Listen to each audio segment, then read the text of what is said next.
هم مستنينك.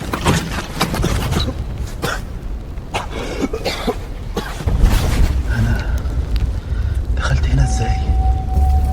المكان ده مين دول؟ هما بيبصوا لي كده ليه؟ أنا كنت حد تاني هنا؟ أنا دلوقتي هنا جوه معبد دندرة. استنى، أنا مش في حلم، أنا هنا دلوقتي في الواقع. خليني أفهم اللي شفته. المكان ده مش مجرد معبد، وأنا هنا لحاجة معينة. المكان ده فيه طاقة غريبة، أنا جسمي سخين جدا. العالم كله فاكر إن دي زخرفة، بس اللي شايفه هنا شكله شفرة. كل رمز كأنه جزء من سر، مش مجرد رسمة. هم مين دول؟ هم بيعملوا ايه؟ ده مش طقس، ده نظام، ده ترتيب مقصود.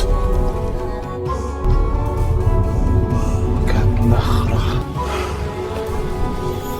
هم بيراقبوا السما ولا بيحسبوها؟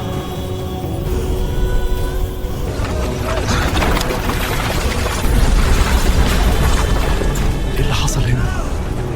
هو التاريخ بيتسرق. يشيلوا السقف.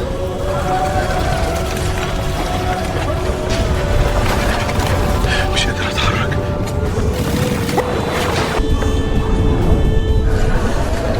رجعت تاني. هم حاسين بيا.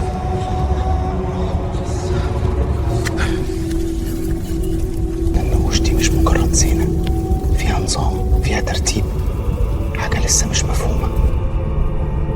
طيب ليه كل الأسرار اختفت؟ وليه؟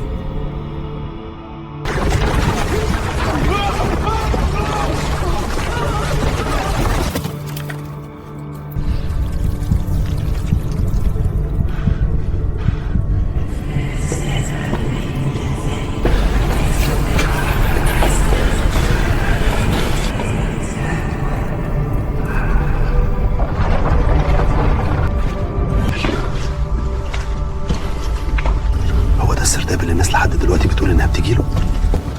ده مكان اتقفل من زمان.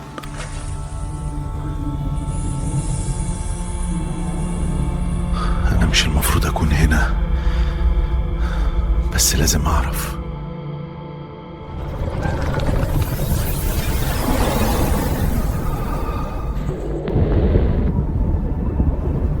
أنت مستنيني؟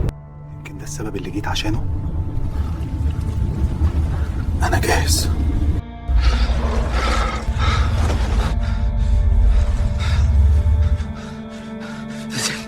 ما كانش حلم، أنا كنت هناك بجد. طيب أنا وريتكم التاريخ، وريتكم الحكاية كلها جوه معبد دندرة. هقول لكم وجهة نظري أنا، صح أو غلط. أنا شايف إن دندرة مش مجرد معبد قديم ولا مجرد آثار. المكان ده معمول علشان يربط الإنسان بالسماء، بالوعي، وبحاجة روحية أعمق. والمصريين القدماء كانوا فاهمين حاجات عن الإنسان والكون لسه إحنا بنحاول نفهمها. مش لازم تصدقوا كل اللي اتقال، بس اسألوا نفسكم سؤال واحد: هل دندرة مجرد تاريخ ولا رسالة لسه مستنية للي يفهمها؟